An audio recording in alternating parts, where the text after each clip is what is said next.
ba'dakum fawqa ba'din darajat. Jeung Gusti Allah teh anu ngangkat ke sebagian aranjeun fawqa ba'din di luhureun sebagian deui darajatin kana harta. Diangkat ku Gusti Allah teh darajat dan nu ieu diangkat, nu ieu diturunkeun, nu ieu diangkat, nu ieu diturunkeun deui nu mantap ku Gusti Allah teh dibere darajat. Aya jelema nu dibere kasep, aya jelema nu dibere jore, aya jelema dibere sugih, aya jelema dibere fakir, aya jelema dibere mulya, aya jelema dibere rendah, aya jelema dibere pinter, jelema dibere bodoh, aya jelema dibere kuat, nu hiji deui dibere lemah. Ieu kabeh lain berarti nandakeun lemahna Allah. Justru Allah mere kos kitu teh horenganan liyabluwakum fima atakum. Maksudna Allah mere darajat sebahagian kana sebahagian deui teh ieu teh liyabluwakum, maksudna dek dicoba fima atakum nu dibikeun ku Gusti Allah ka anjeunna. Di dieu maksiat apa tuh? Zaid tadi nama susah. Agar susah manehanana terus dagang make boronjong, masih kene aktif ngaji, aktif sholat, bahkan jeung roatib-roatibna penting. Bada maghribna masih kene tadarus lantaran teu sibuk ku urusan dunia. Bada isana ge aya pengajian di mushola jana masih kene milu, terus balik ka imah nyana istirahat penting, sempat kene tahajud, bahkan bari wiridan sholawat jeung sajabana. Eta teh hirup sederhana bagus cik Gusti Allah. Nyanangan sakadar ka pasar balik deui ka pasar balik deui kuari banyana teh dibere ku Gusti Allah. Cik kuaring ciadek dibere, coba berubah apa henteu. Warisanana warisan ti kolotna teh kajual nyana boga kuari duit 500 juta nyin ruko rumah dan kontrakan. Salah tuh ya geus kitu bae pokona mah. Toko aya, rumah aya dan lain sebagainya, ngaroko nu tadina kalau kuari gudang garam sarua jeung PNS. Gudang garam ge ganti Samsu kurang mantep lisong.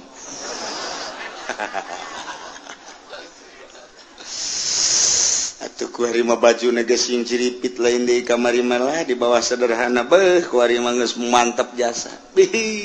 Kuari mah mobil lagi Fortuner 500 juta tuh pohara jasa geus kajieun ruko jeung boga mobilnya ngadean imah kotrek aya pohara jasa kakembangan di sisi imana aya segala rupa yang geus 500 juta ditanya geus dilok nembalan kuari nanya paling gaen dibere hatena geus juare geus julid. Ustad Pajae kemana bae pantai ulah ngomong atuh ngaji mah ngaji bae gua kawan disampaikan ngizin kon mesti lo ngaji masalah nanya lo ngaji malaikat anu sok nulisan tahajud geus istirahah kuari geus cek malaikat aing teu nulis tahajudnya anda ieu ka pasar geus ganti pan kuari geus henteu waduh Jumat adzan karak datang bahkan kadang-kadang di jalan kene kagok teu Jumat. Waduh, geus kuari mulai salat teu bergaul jeung nu leutik teu. Kuari mah masyaallah kan nelayan. Dahar ka Jati kan nelayan. Ditanya ku siapa ka Jati bae sih? Ngeunaheun aing pelayana pingpingna parutih. Nu di imah leteng hideung. Aduh, geus boa mulai geus. Kadang-kadang pan dipencetan gitu kan ngeunaheun urang mah dahar dipencetan gitu. Di imah bapak hayang cai baik nyokot bae sih kos begeleungeun engka dadengekeun asana kaceuli kuari wae geus jadi raja kuang-kuang berubah berarti tadi susah taat barang sugih asin maksiat berubah liyabluwakum. Masya Allah dicoba ku Gusti Allah. Kamari mah menggebu jasa ketika manehanana hayang dipilih jadi caleg, andai kata kaulah jadi caleg, jalan ieu kukula diperjuangkeun. Ieulah sarana agama, ieulah sarana pendidikan, bakal diperjuangkeun ku ari. Jadi caleg, kapan ge henteu ka caleg, teh ku galedeg kitu teh caleg. dicoba liya beluakum nggak dicoba ya kamari mah kerja di santri kene Masya Allah nyata teh masyarakat luar biasa. Ih indah jasa kadeuleuna mah jasa dahar ge pohara jasa lah ditetep doang di luhurna lauk tembang beuh mantep kadeuleuna sakitu jeung tembang doang ge jeung jengkol bae jeung aya bae cabe dirinya dirames di dieu sambelna ge henteu digocode teu geus langsung bae nya mah ieu mah ieu ta multidimensi sungut teh nya bari nyambel di dieu bae geus tapi bareng tas daharna waduh kesangan nuduha kaburu ngaji kaburu salat kaburu jeung masyarakat jeung babaturan ngan keur susah barang jadi kiai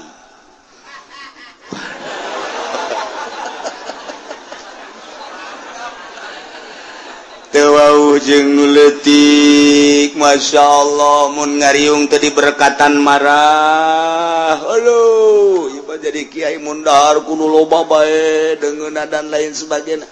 wah cak Allah ditambahan predikat kiai kok jadi kos kieu jadi takabur endahan iring-iringan jeung camat jeung bupati teu puguh nu diperjuangkeunana iring-iringan nu kos karait oh liya beluaku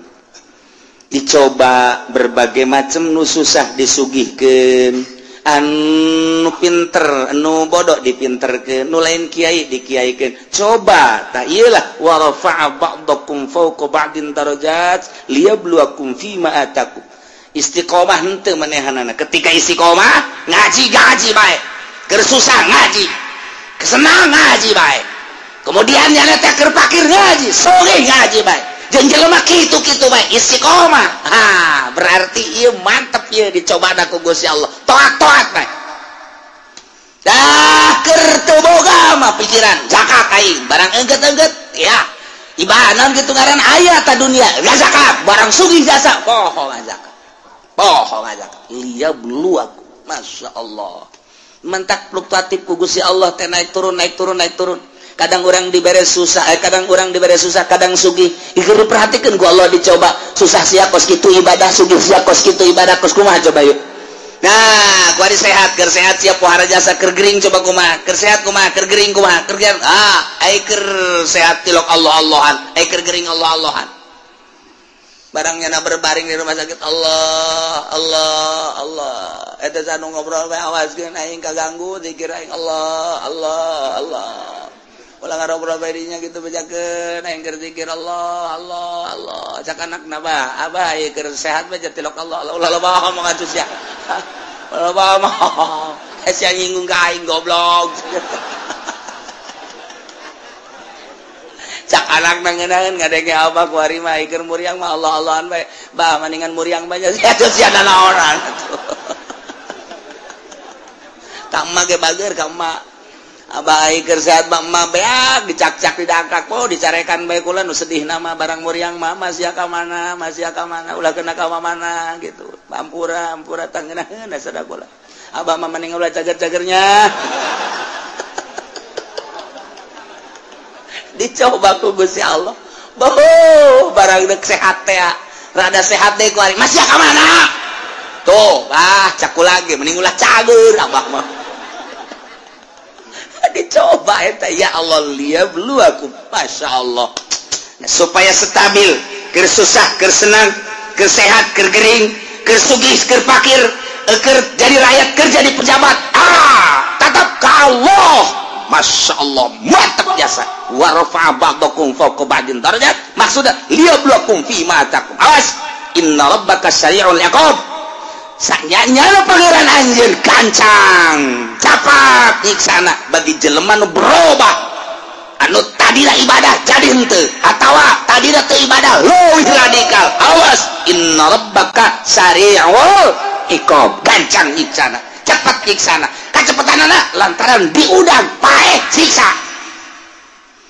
wa innahu laghafurur rahim sanyana Gusti Allah teh maha pisan ngahampura yakin aya laman di dinya gopurna segat mo balago yakin jasa Allah teh maha hampura jeung maha welas asih lantaran manehanna nama dipakai ibadah bae ka Gusti Allah susah teu boga nanaon ibadah barang boga nanaon hartana dipakai ibadah bae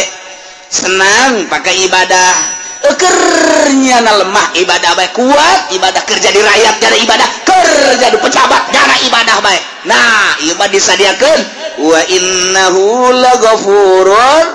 rahim jadi engke kadituna hasil cobaanana ku Gusti Allah anu taat bakal dibere ghafurur rahim surga anu maksiat bakal dibere sari'ul iqab hasil cobaan Allah bakal seperti itu tinggal urang kuari nu dicobana baheula keur susah kuari keur senang beda henteu aing ieu ketika aing baheula jadi rakyat kuari jadi pejabat beda henteu ieu aing ieu ketika baheula jadi santri kuari jadi kiai beda henteu aing ieu maksudna kemantepan ka Gusti Allah na introspeksi dirilah lantaran naon bae anu dibere ku Gusti Allah ka urang sebagai cobaan yeuh lamun tamat cobaanana urang teh kitu nurut ke Gusti Allah taat bakal dibere ghafurur rahim lamun maksiat teh bakal diberena sari'ul iqab Allahumma syafi'hu minna wa ghafatil muslimin syafi'hu minna wa ghafatil muslimin wal muslimat syafi'na wa ghafatil muslimin wal muslimat urang teh pan aya dua malaikat disebutna malaikat hafadzah dikatuhu aya dikenca aya ke asal maghrib asar nu ieu naik ke turun jang nu peuting disip sarua malaikat ge disip aya sip 2 nya ge sarua oh malaikat peuting malaikat berang-berang ya taqabuna silih ganti nu berang-berang nu peuting tah eta teh malaikat hafadzah ngaranna atawa sok disebut kiramul katibin malaikat pencatat tak eta malaikat pencatat ya mual pisah-pisah jeung urang kecuali tilu hiji ketika urang junub malaikat hafadzah atau kiramul katibin ngajauhan urang sebab kaambeuna hangru awak urang mun urang junub mantak urang lamun hayang dibarengan sanajan urang kitu junub wudu nggak masalah tuduh abeh malaikat tetap aya di urang nomor kedua ketika goit ketika urang ngising malaikat embungeun ceuk aing embung ka tempat bau-bau kos gitu ceuk malaikat lain parantina tuh aing mah embung nya nungguan di tukang di luar ke lamun urang geus beres ngising na karak nomor katilu ketika urang jima jeung pamajikan ketika orang jima jeung pamajikan nyana mundur sebab nyana membungeun kos kitu embung aing mah kos kitu mah urusan sia teh kos kitu mah wah beres tah eta malaikat bungeun nah disalian eta terus bae jeung urang naon bae dicatet tah ieu mentak istahyu ceuk Kangjeng Nabi sing isin maraneh kabeh ka malaikat bae digigireun maneh geus urang jaga lantaran nyana selalu nyatet ka urang sing isin ulah sok sataranjang sebab nyana embungeun ngabarengan urang sataranjang lamun aya jelema make carana pokek saki eta malaikat ngajauhan embungeun bung jakeun aing meneuleuh-neuleuh kos kitu tah teu hayang kontak ulah rapi tuh kan ya wala taksibu kullu nafsin illa 'alaiha jadi jelema anu ngalaksanakeun dosa kembali nakanyanakeun nyana musyrik yang nyana kafir yang nyana munafik yang nyana maksiat yang nyana wala taziru wizra ukhra wala taziru waziratu wizra ukhra wala taziru mual bisa nanggung nafsu nawakawakan waziratun anu berdosa wizra ukhra kana dosa nu sejen boro-boro nanggung nu batur pugununya naga setengah eugeg dosanya dosa urang teu bisa dosa urang ditanggung ku nyana boro-boro dosa atuh cangkilang di urang ge kuari urang dek Mekah rebo urang babawaan tas gede geus puguh di kabin kemudian atuh tas leutik tas detiknya aya 2 kemudian tas paspor di dia hiji bebelian segala kapal segala naon rebo sakumaha tas balik di Vietnam balik di Mekah tah itu babawaan nu katuhu aya nu kenca aya nu digantungkeun di dia aya boro-boro ndek ngabantuan nu sejen puguh nu nyana ge teu kabawa tak ieu keur carita babawaan di dunia di dunia teu bisa atau aya jelema manggul ini sakintal nu urang sakintal deui pangmanggulkeun deuk kumaha manggulna puguh aya ge ieu sakintal teu kabawa kabeh sakana ieu aya kene ditunda sia yang dipangmaokeun teu bisa ta eta keur carita babawaan bae kos kitu nah ieu di akhirat dosa urang ku urang dosa batur ku batur teu bisa dosa batur ditembleukeun ka urang dosa urang ditembleukeun ka batur teu bisa wala taziru teu bisa nanggung awak-awakan nu berdosa nanggung karena dosa nu sejen teu bisa kusorangan bae eta mah masyaallah malah mah kahadean urang anu bakal diserot ka batur ketika urang ngalaksanakeun zalim urang puasa urang salat urang zakat urang haji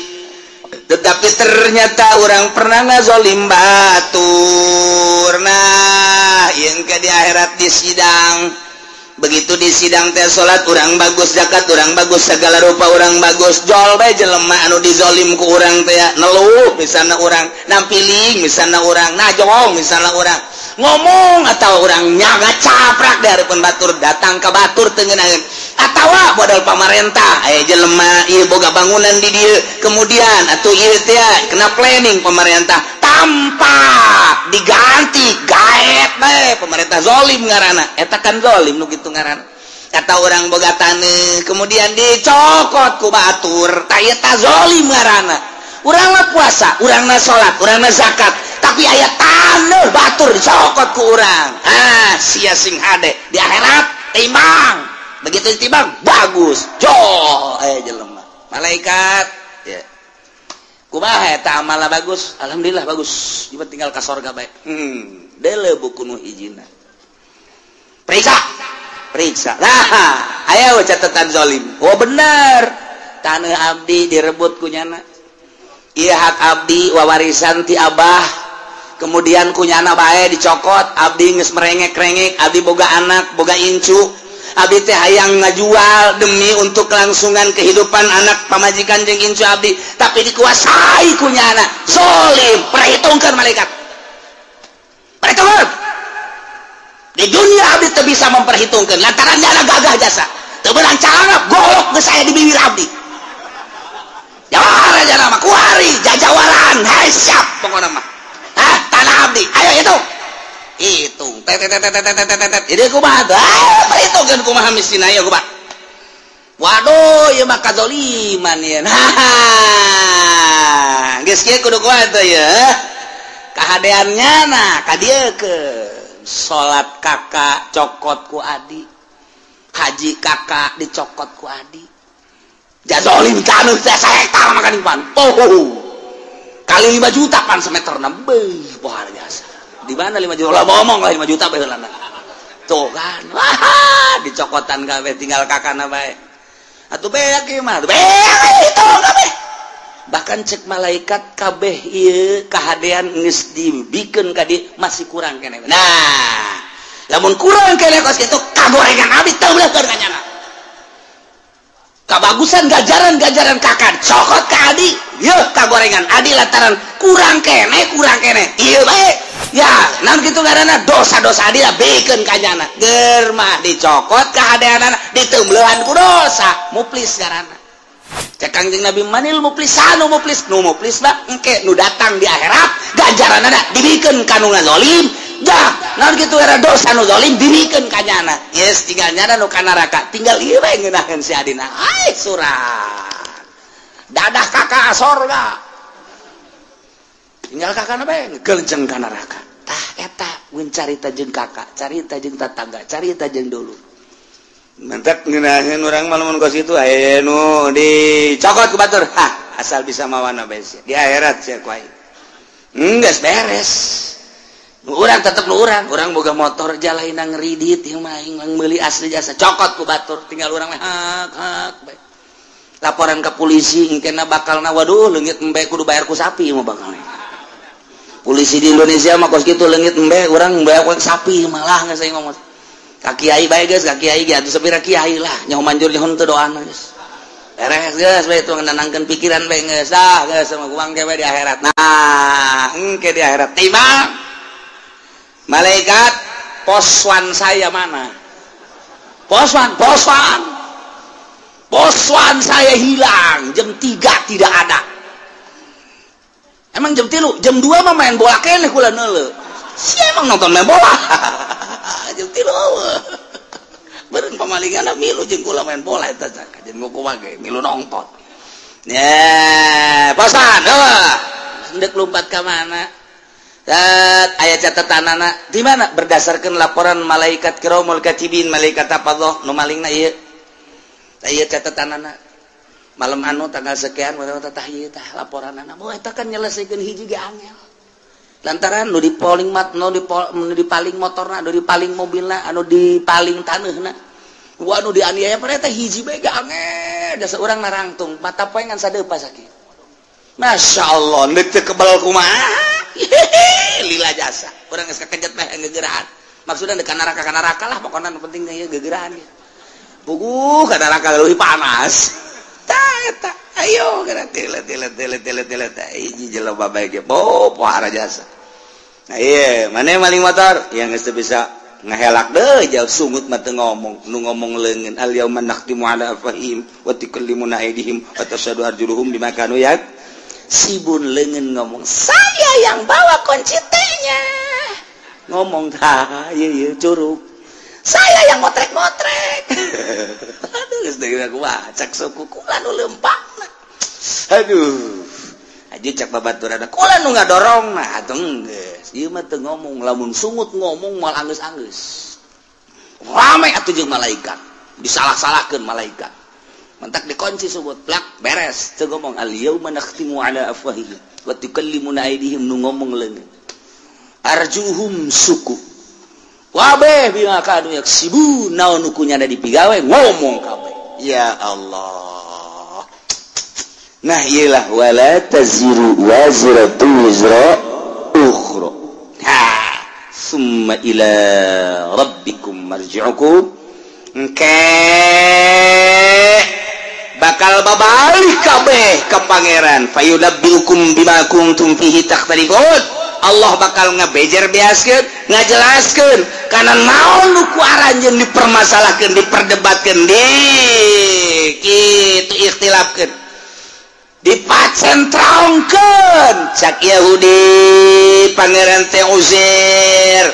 cak Nasrani pangeran teh Isa ibnullah Tritunggal cek Sinto pangeran teh panon pe ieulah bima kanu yaktalifun bila kuntum fi taktalifun nu kuarina diperbeda-perbedakeun dibeda-bedakeun diperdebatkeun tentang pangeran cek ieu Uzair cek ieu Isa cek ieu Maryam cek ieu kitu panon poe cek ieu mah batu cek ieu mah kayu engke bakal kanyahoan penjelasan langsung ti Gusti Allah ketika urang babalik ka Gusti Allah urang mah kuari alhamdulillahirabbil alamin nyana pas ini tentang pangeran di hadapan Allah engke urang ditanya siapa pas ini kunaon urang seri bae tidak ada yang perlu dipasinikeun apa itu pas ini cak malaikat pas ini ada bus ini ada pas ini saya tenang-tenang aja kula mah cak malaikat kon teu pasin henteu kula mah aslina kula mah marji'ukum fayunabbiukum bima kuntum fihi takhtalifun abdi mah memang geus ka Allah tuh nu pasini mah anu mangeranan ka Uzair ibnullah nu mangeranan ka Isa ruhullah nu mangeranan ka Maryam anak Allah anak awin ta Allah anu mangeranan ka panon poe anu mangeranan ka batu ka kayu ka makhluk tah eta anu bakal dibejakeun ku Gusti Allah nu dipasinikeun tah eta teh nu asli mah Allahu akbar Allah alladzi khalaqas samawati wal abdi mangeranan ka Allah oh tenang urang mata urang neuleuh nu pasini engke di akhirat teh urang mah tenang we kalem paje si Rudin sama bangun tenang amat tenang kolot tenang dek naon tuh di pasirikeun itu batur keur pasini ulah menungguan lawang sorga dibuka wah aki-aki sombong sih aja tuh kuari mah sombong ya wayahna cek senang kuari mah sombong ge cek jadi sih mah aki-aki anu sok ai jumahna isuk-isuk teh gawe sih maki gawe naon teh mah ka Allah pangeran Allah kuari nu bogana Allah anu ngetaratur ka segala rupa Allah ye sagedeung deui ieu mah deuk bawa ka sorga ku Allah aduh aing hanjaka teu kosia we ki ye kuari si hanjaka baheula mah sia aing hayang ngabonceng Gusti teu dibawa pan kuari kakara kerasa Gusti ya engke mah bakal yang jadi aki-aki anu nurut teh anu jumana isuk bae menuju mana 11:30 tapi 11:30 kayak lumayan kene sih endog-endog bae menang wa huwa alladzi ja'alakum khalaifal ardi wa rafa'a ba'dakum fawqa ba'din darajat wa huwa aitadimma wa huwa rabbu kulli syai Allah teh anu mangeranan kana seluruh perkara tambah deui wa huwa Allah teh anu allazi ja'alakum ngajadikeun karanjeun kabeh khalaifal ardi khalifah di muka bumi pemimpin di muka bumi raja di muka bumi nang Allah kade urang mangan sakadar ngalaksanakeun doang kuari urang moal kebel deui bakal ngalaksanakeun pemilihan khalifah teh nang Allah geus aya catatanana ti Gusti Allah mentek bahasa nage Kangjeng Nabi Daud ya Daud inna ja'alnakum khalifah hei Daud kaulah ngajadikeun ka anjeun teh sebagai khalifah pemimpin dunia pemimpin negara jadi sarua alladzi ja'alakum khalaifal ard Allah teh nu ngajadikeun khalifah nu mantak tergantung kumaha Allah bae negara nek dikacrutkeun nek dicilakakeun Allah mimpin ka eta nagara nyadiakeun pemimpinna anu zalim Allah nek gabereskeun eta nagara statistikna misalna penataanana dan lain sebagainya Allah mempersiapkan jelema anu jujur bagus anu pas jadi pemimpin jadi geus dipersiapkeun ku Allah ulah tinggal ngalaksanakeun bae seperti orang pemilihan Banten kiai kurang kumaha haram milih pemimpin awewe teh haram malah didobat pan ku kiai-kiai keneh adu argumentasi eta teh maksudna emang Allah deuk ngajadikeun pemimpin Banten sebagai konde anu zalim kos itu pan kos kitu teh kajeun tinggi halangan gugu bae moal bisa dalil tinggal dalil unggal pangajian kiai nyaritakeun haram milih awewe endahan kiai ngajakan ka awewe deh atuh geus kitu we eta Allah teh deuk ngajadikeun Banten teh Banten redup ngaranna teh lain Banten bersinar Banten redup kuari mah lain redup deui gua ledeng jadi mah kuari mah Banten gludug geus lah geus redup deui wah beh kuari mah ngararingkuk tuh tinggal kipu deui be empot-empotana aing kapanggil tamual tenang pun moal pun kalem bae aduh masyaallah lainnya na bae loba tuh kan yes eta asal ku Allah deuk dijadikeun pemimpin kacak Kangjeng Nabi ke kos kitu di mana Allah hendak menghendaki satu negara bagus Allah bakal munculkeun pemimpin nu bagus ketika Allah menghendaki negara itu kacrut Allah bakal nyadiakeun pemimpinan nu kacrut jeung dikahayu-hayukeun ge teu bisa bae dihayu-hayukeun ge titah ngabagusan teu bisa bae geus ka dieu bae belokna eta teh nang Allah lain menang urang siganang urang milih rakyat ngajenengkeun rakyat jadilah manehna siganang rakyat hakikat nama menang Allah dina itu surat itu dicaritakeun inna ja'alnakum khalaif nah ieu ge sarua khalifah ieu ge sarua wa rafa'na kitu ngara wa huwa alladzi ja'alakum khalaifal ard Allah teh ngajadikeun karanjeun kabeh kana pamimpin-pamimpin bumi di mana bae ge kudu aya pamimpin aja ngurus negara urang teh teh geus sabaraha persen dibawaan bae ku Amerika ka ditu urang mah ngan sakadar hampasna doang urang mun nyaritakeun kos kitu begitu beluna ka Amerika tolol amat goblok amat atuh ta Amerika lantaran kekayaan bumi pertiwu urang teh kunaon kunyana di bawaan bae ketika ku urang diarahkeun ulah nuturkeun Amerika tuh yuk urang ka dieu yeuh kanu lurus tuan teh Amerika tetep bae ketika pemilihan anak hese bae berarti Allah endek ngajadikeun negara urang ambruk tinggal pilih bae dek diambrukeun dek dihenteukeun terserah suara rakyat suara Tuhan iyalah bahasa ahli filsafat. Artinya Allah menghendaki melalui suara rakyat terserah rakyat dek pilih ke mana dek dibenerkeun negara dek henteu berbagai argumentasi jeung hujah adu argumentasi tapi awas sing hade dek ka mana arahna dek ka mana arahna sing hade nah ieu negara urang ieu teh perlu pemimpin Allah bakal ngajadikeun diserahkeun ka urang pemilihanana walaupun hakikatna memenang Allah wa huwallazi ja'alakum khalaifal Allah nu ngajadikeun khalifah. Apakah Prabowo nu bakal jadi? Apakah ieu teh Jokowi nu bakal jadi? Apakah memang jurig salian ti eta nu bakal jadi? Teu jawaban urang teh dua nu keur adu kekuatan nama. Sanu nyaho ke aya jurig muncul. Oh, bae aya calingan. Teu jaho urang. Urang lamun anu pro Prabowo ngaistimewakeun Prabowo, dalilna loba. Urang anu milih Jokowi, pro Jokowi, dalilna loba. Hese kos gitu mah lantaran ngarasa boga kepentingan Cina kabeh ka Jokowi lantaran nyana mah kepentingan hana semet beteng doang nyana teu memiliki negara Indonesia aing mah penting mah hirup beteng aing jembluk beres jembluk bahasa Cina teh jembluk penting beteng aing jembluk nyana mah sok Cina mah cicing di mana bae apa memiliki nyana bahwa ieu negara nyana henteu nyana mah urang dek nuturkeun kos kitu silakan ayo argumentasi nu ieu mah memiliki negara tapi kan hese di kitu-kitu masyarakat mah boga pilihan aing pan usaha lamun henteu bergaining jeung Cina ke bakal kumaha pilih bae geus ka dieu ambruk berarti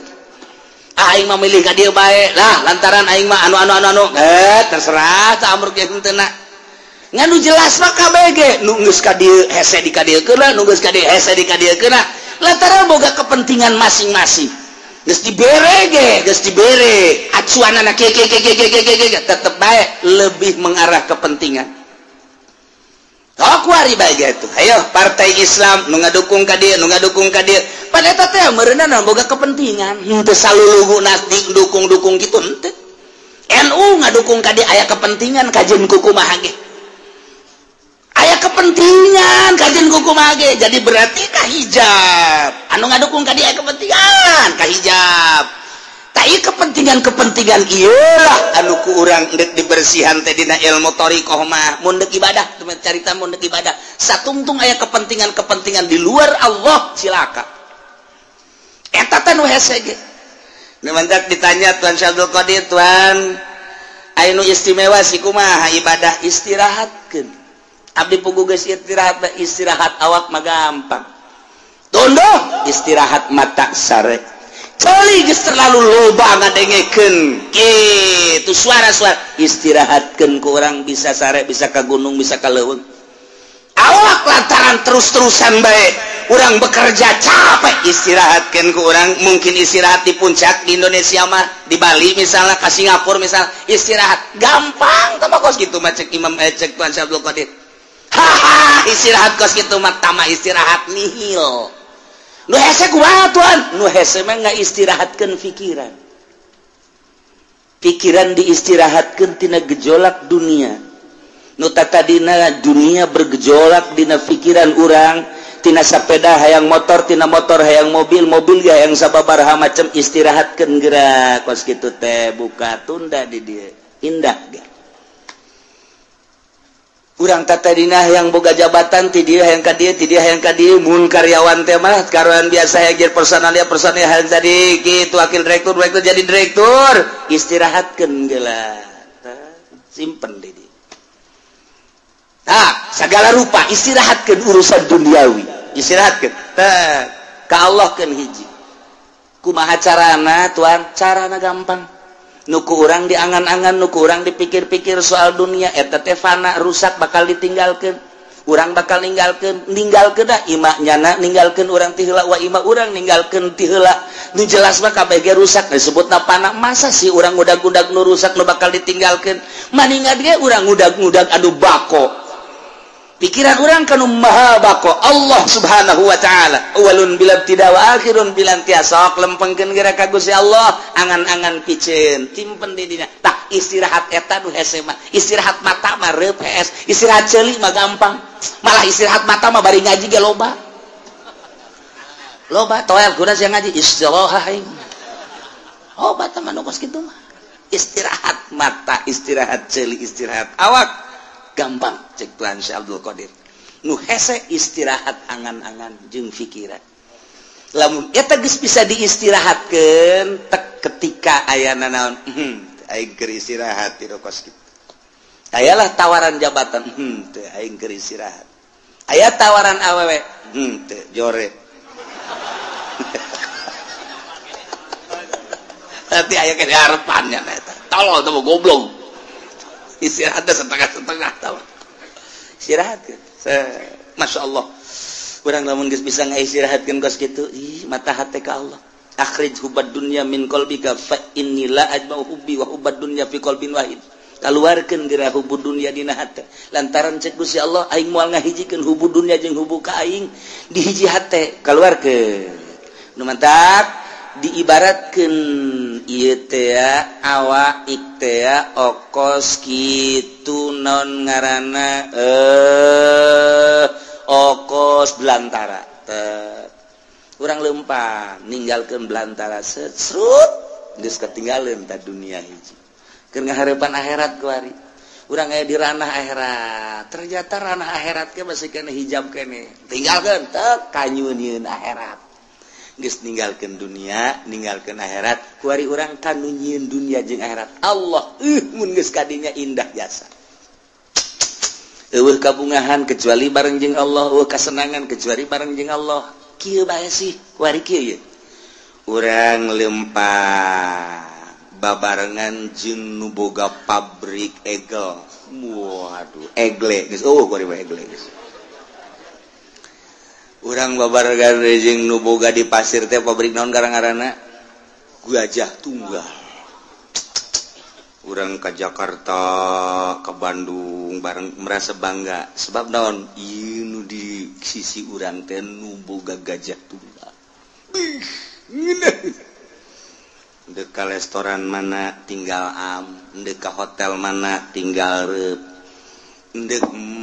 hiburan nu mana tinggal daek sebabnya nalah nu sugih menanggulangi urang aya satu kebanggaan nu hayang bangga woi pohara jasa atau urang babarengan jeung nu boga lipo dunia san urang bae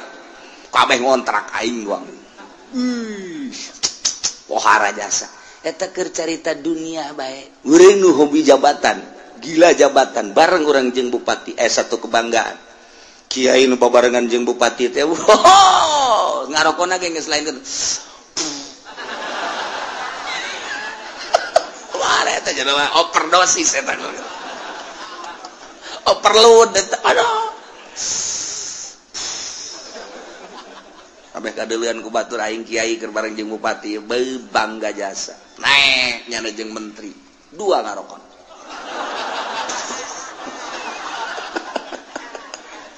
pohara jasa komo jeung presiden mah nyana lamun naik mobil jeung presiden SBY misalna hulu nonghol dekat tabrak henteu pokona mah geus kitu bae eta mah satu kebanggaan atuh cak polisi ge we ieu geus make nguing-nguing ieu make patwal geus kudu kitu teu ya patwal mah aing mah kana kadeuleum tolol teh panjang we eta da satu kebanggaan turun teh jeung presiden eta dunia teh mah urang mah kuari bangga jeung nu nyieun langit bumi katutna jeung Allah Masya Allah karim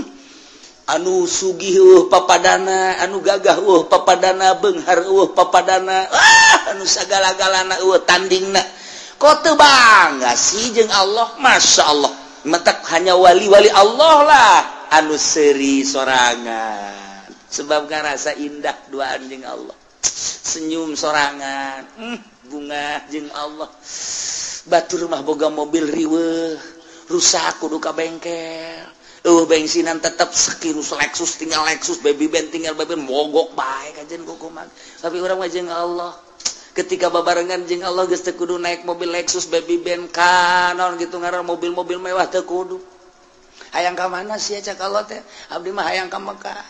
hayang leumpang apa hayang ibadah kumaha Gusti betul ngalengka bae itu tah dideukeukeun kan lawa eta Baitullah keur ngalengka jeung Allah mah babarias. Ya Allah,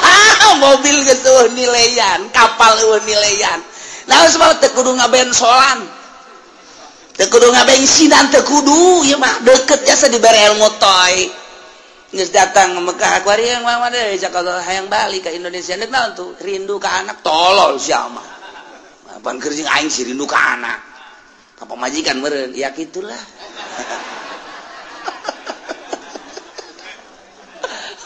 Dek jalan mana tuh cek Allah teh seakan-akan gitu dek jalan luhur cara manuk dek jalan handap sapatala cara Syekh Mansur atawa dek jalan biasa bae darat nyangakeun we kumaha Gusti bae ajar darat batu perem deukeutkeun teh leka tek datang perlu mobil geus henteu kapal teu perlu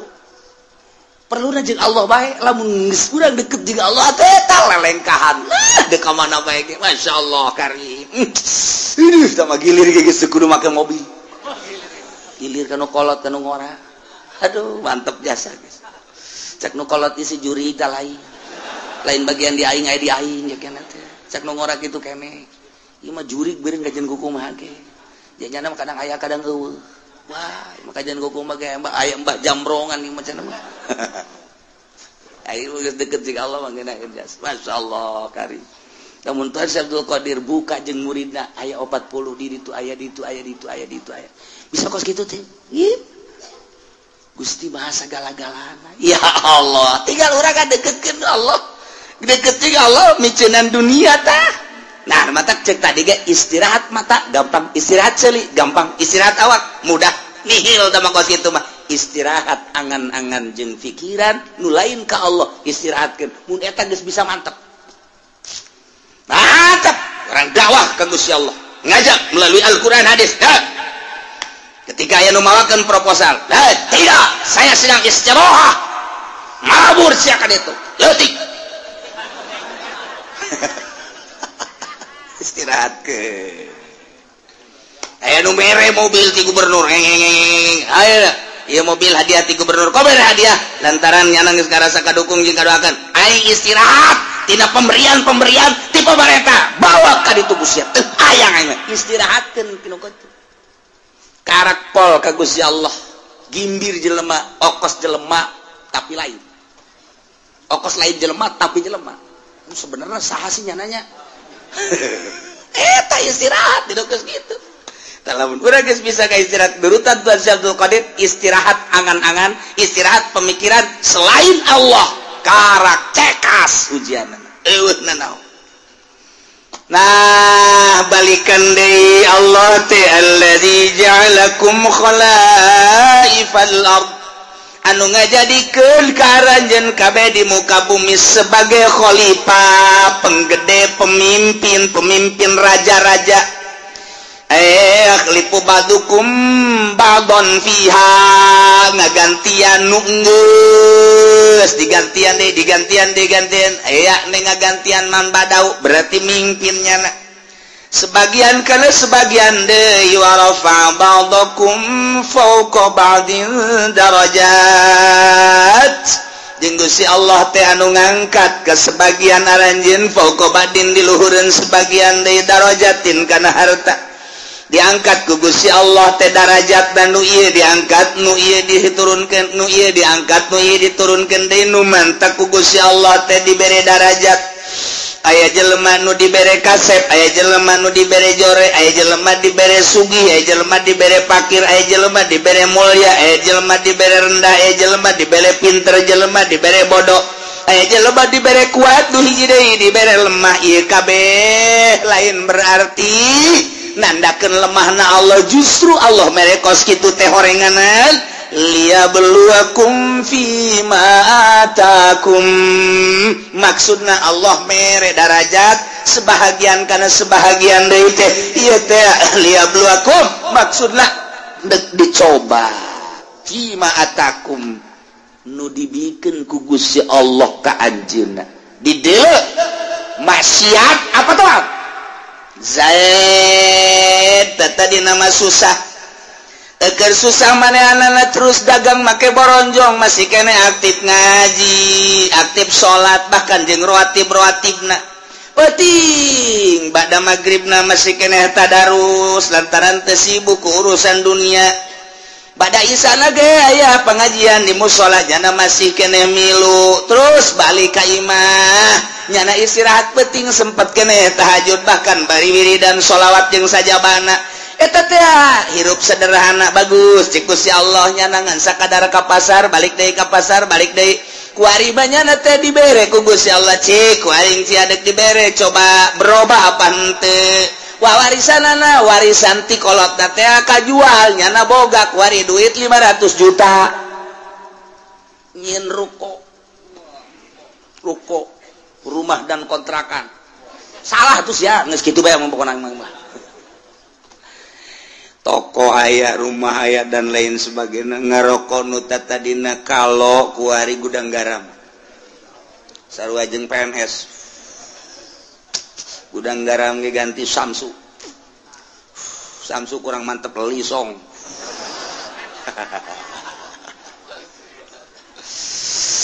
atuh kuari mah bajuna geus sing ciripit lain deui kamari malah di bawah sederhana beuh kuari mah geus mantep jasa bih kuari mah mobil lagi Fortuner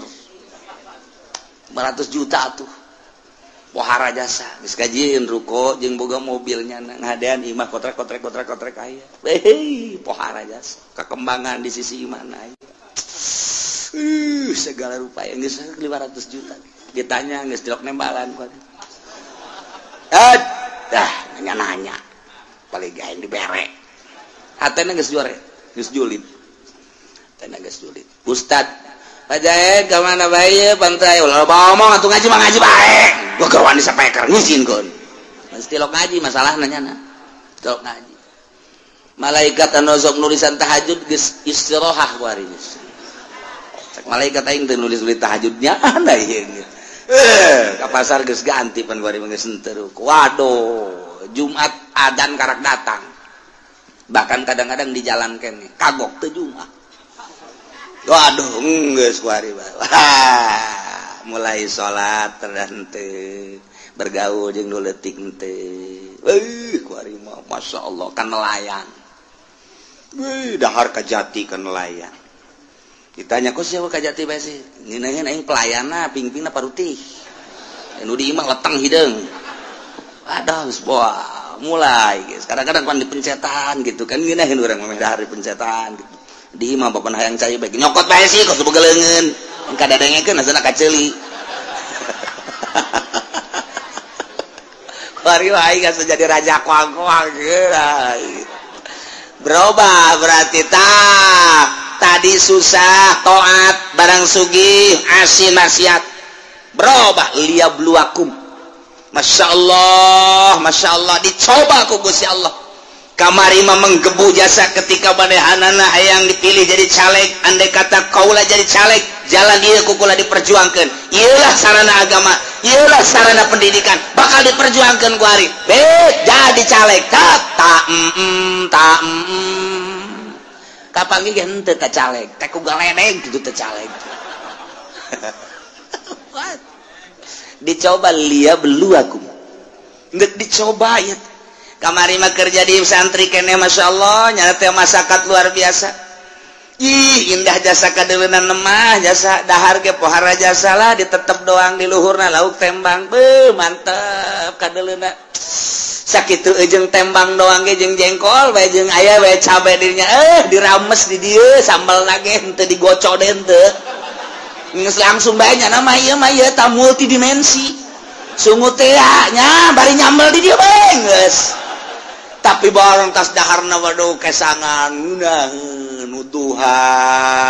kaburu ngaji kaburu salat kaburu jeung masyarakat jeung babaturan ngan keur susah barang jadi kiai